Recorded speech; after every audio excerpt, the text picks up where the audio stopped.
See, I believe that life presents opportunities, and opportunities come up in life, and you got to either seize them or not. Now, the trick is recognizing these opportunities and all that. If you can't recognize them, then you're in trouble.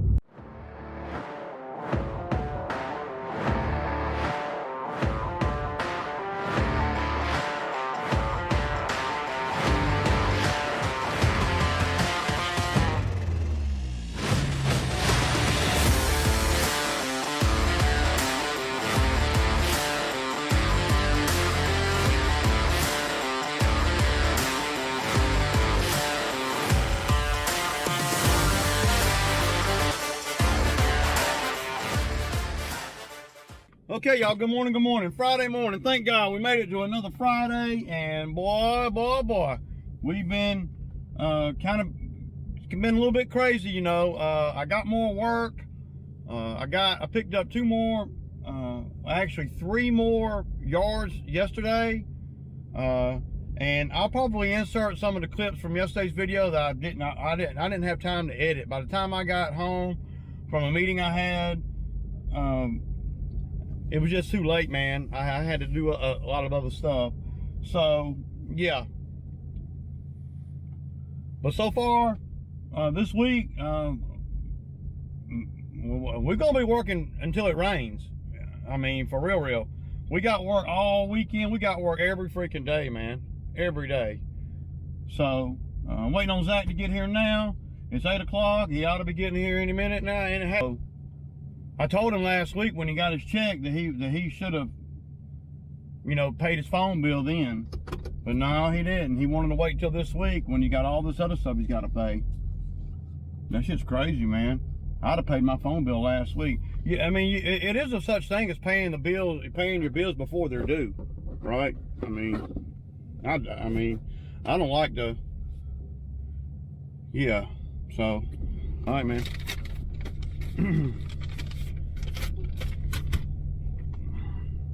Zach was on time. We are getting started. It's a few minutes after 8, but you know, we don't have, I mean, we got a lot to do, but we're pretty fast and pretty efficient at this particular route. We're pretty fast, pretty efficient at everything that we do, really. Sometimes we run into a few little here and there issues. So a couple things happened yesterday, and I just didn't feel like editing the video.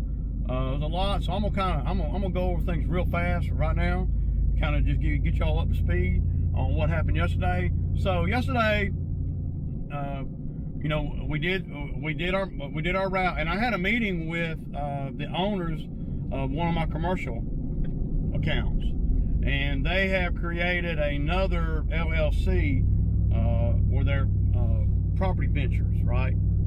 So I had a meeting with the owner, one of the owners, and me and him rode over to 2 more sites that they have bought. And what's happened is, like I told y'all the other day, we were just cutting the grass. You know, they just hired me to cut the grass. And I told y'all the other day that, you know, that dude was wanting to have a meeting because he's paying me over $20,000 a year. So he wanted to have a meeting on and discuss what expectations are and what he expects, and so now that everything's done got a lot more complicated, and to go over you know, the tax stuff and all the paperwork stuff. He wanted to get my insurance and again and all that. So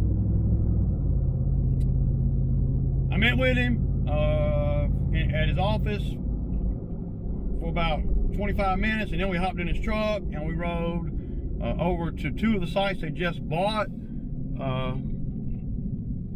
and we're going to do cleanups on those 2 sites, and then we're going to, you know, maintain those 2 sites.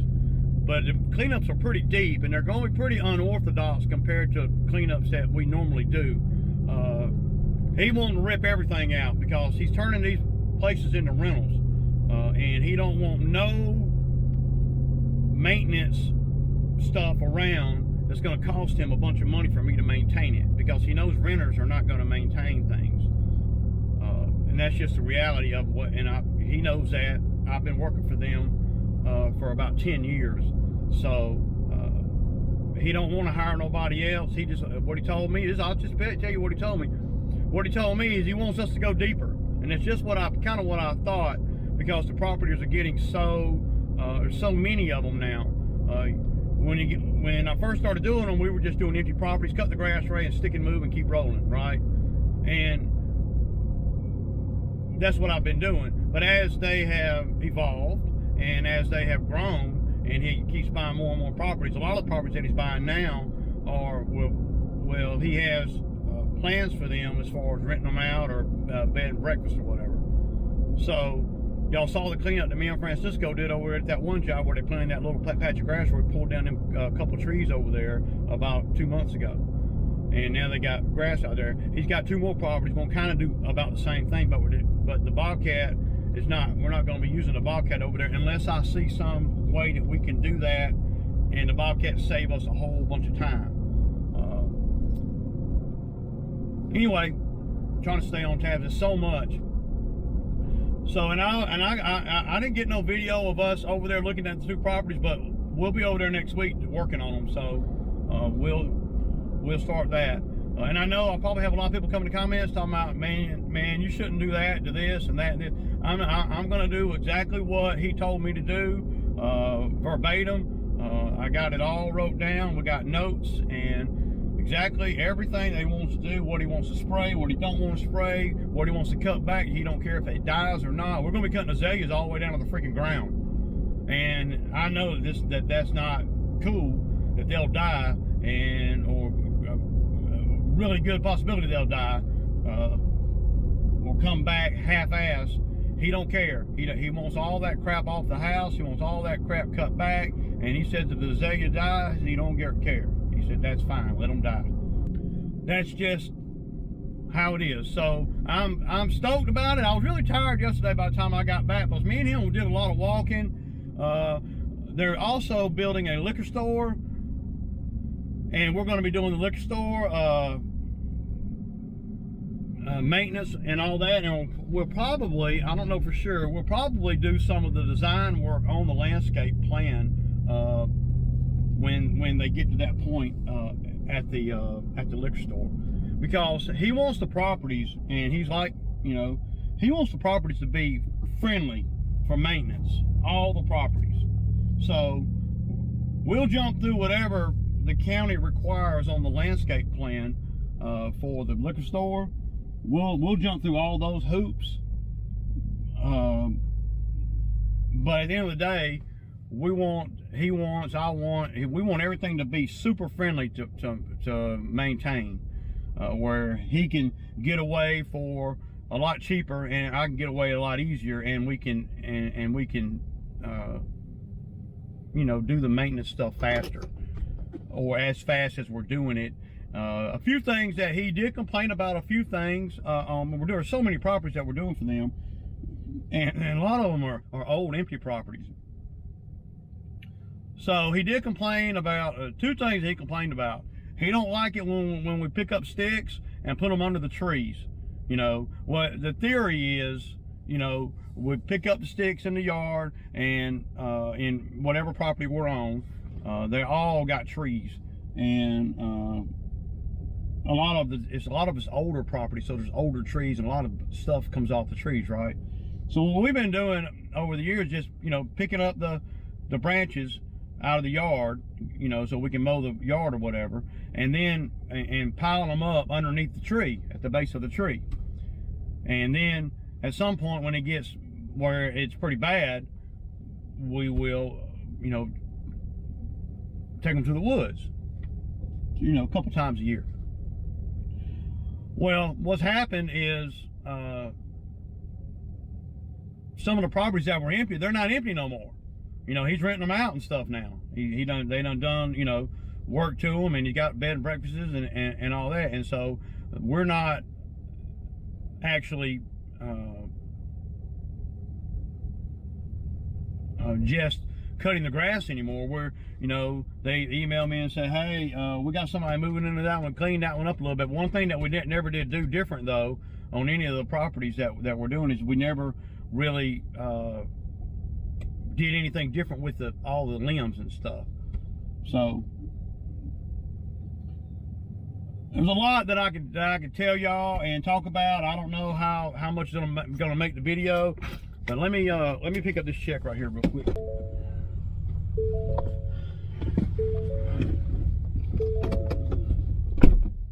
Okay, so like I'm saying, their expectations have went up since they started renting most of these properties now. Not on every single property, but the paperwork's going to change too because of the new LLC they created. They want me to invoice everything to that company. So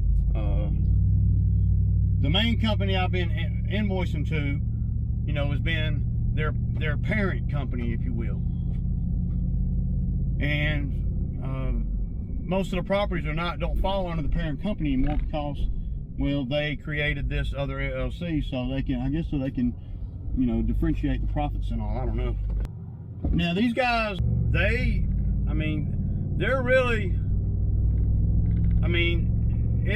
there's a lot of work and more coming. He's buying properties all the time. And this ain't somebody I just met last week. This is someone that I have known, well, two guys that I have known and been doing work for ever since they moved to this city. And I know the two owners, and then I know all their staff. And you know, and they have over 60 employees. And even he's saying, you know, he said employees are a freaking nightmare. That's what he said. He said that they have employee issues,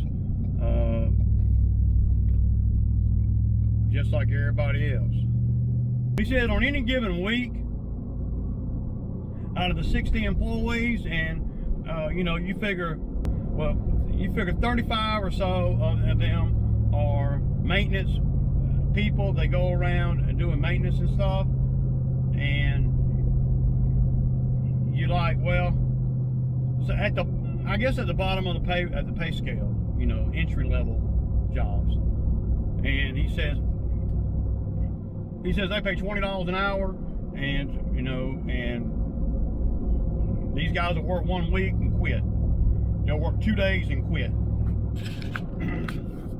He said last week they had a guy that was driving one of their trucks, and he was drunk. Got caught drinking in the truck. Of course, they fired him. But these are, you know, I mean, and this is a $1 million company, I'm sure. They have really grown.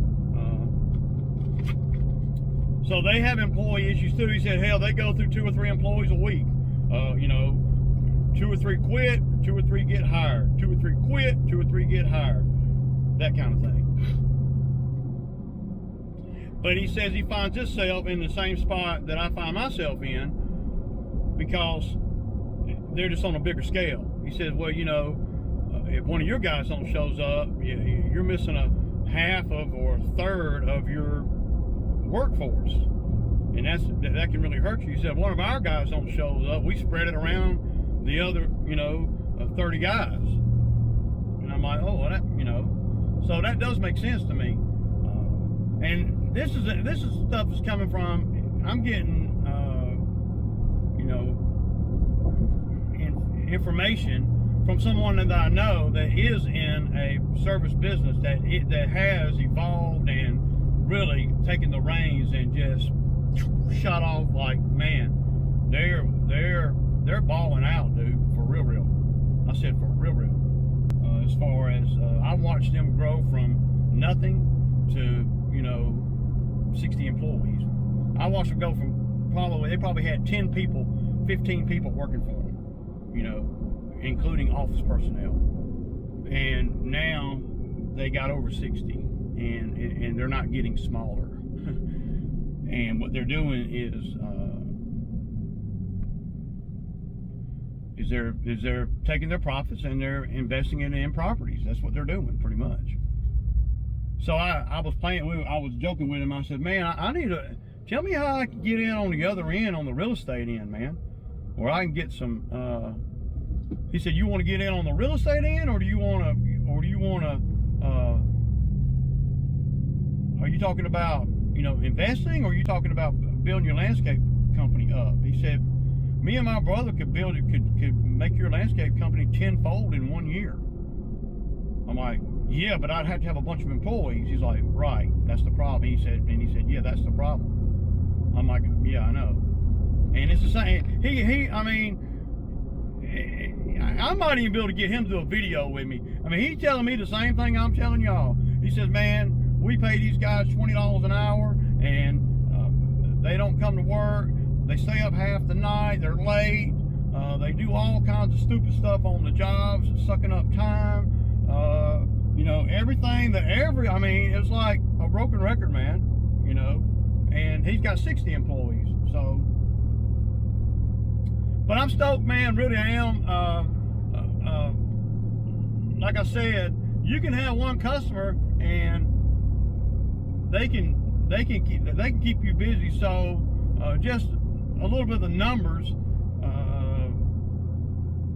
I'm getting right now, and it goes up every year, I'm getting approximately $20,000 from them. Approximately, I don't know, $1,500 or $1,600 every month on the properties. That's fixing to go up, probably to 35 or so thousand, 30,000, 35,000 a year. Now that's pretty good out of one customer, to me. I don't know, and all the properties are within, I mean, put it this way, let's see, 13 of the 16 properties are within 2 miles of my house. The two new ones that they got out there on 54, they're about a 15-minute ride, but see, they're in my demographic where I can put them on a route, and that's going to be extending one of the routes that we're getting off at 130. Now we're going to be extending that route by 2 more properties, and then we're going to be getting off at, you know, 334, right? And that's the only way I want to work longer. You got to keep the end of these routes open, and be patient and wait on more work to come in. Now, if you're not making any money, you got to do something. But we were making enough on that route to justify whatever. See, I believe that life presents opportunities, and opportunities come up in life, and you got to either seize them or not. Now, the trick is recognizing these opportunities and all that. If you can't recognize them, then you're in trouble. But recognizing the opportunities that come up and then seizing these moments, because these moments might not come back, might not come by or ever again.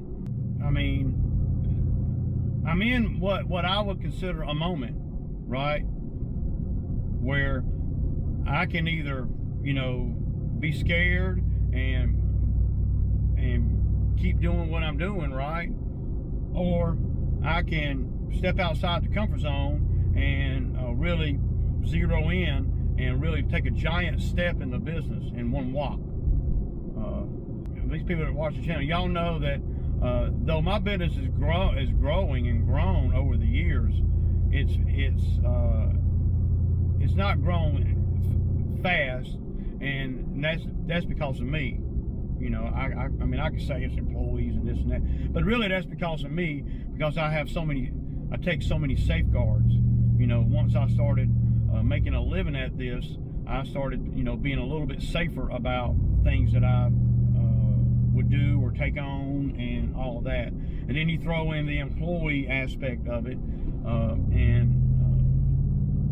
well, then I'm really trying to be safe.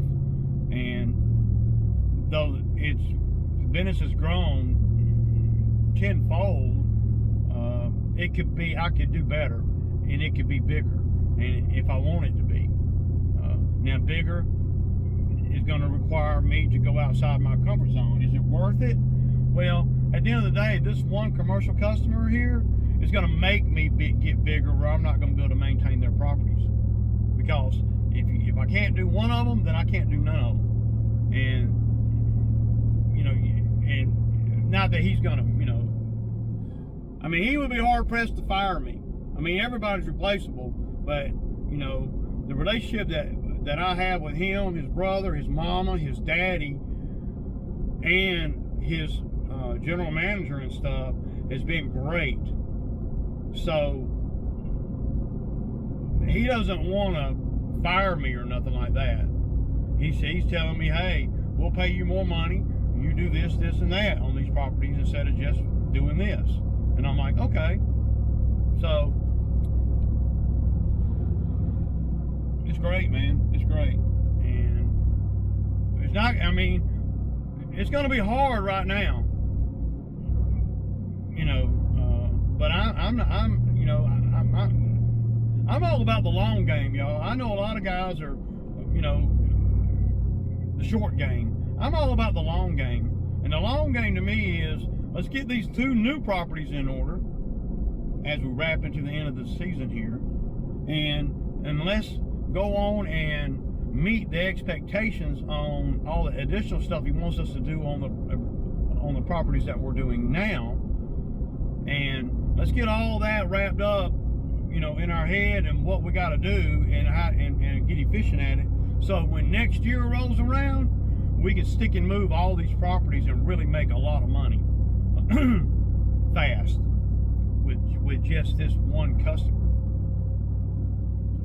One customer is good and bad. One customer is great when it comes time to get paid. It's terrible if you lose that customer.